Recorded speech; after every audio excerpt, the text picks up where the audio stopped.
Кысы қандай тамақ істейміз кешке? Давай манты істеші, сен жақсылап. Күштім, сен сияқты мантын ешкім жасай алмайшы. Мен сенің мантың сияқты манты өмірімде жемегем ғой.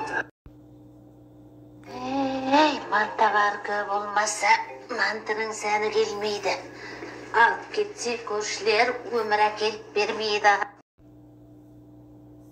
Достар, мақтанғанымыз емес. Кеше үйде колаш кеміз, манты жеп. 4 литр колаштық. Шүкір. Бүгін әдейі тастамадым, видео түсірем деп баклашкасын өткені. Не пісірем, әбекке непсірем, кешке непсірем, әбекке непсірем, кешке непсірем, әбекке непсірем, кешке непсірем, кеше анамызын, бүгін апсыз, анамыз. Лайк басасыңдар ма, бірақ міндет қылмай басыңдар. Лайктың түр-түрі болады, жандарым.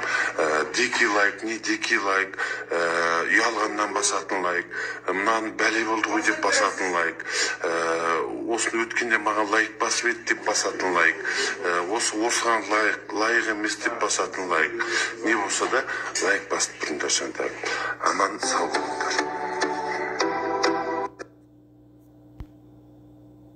Мен тамақ пісіргенде ешкім көрмейді. Мен кір жуғанда ешкім көрмейді.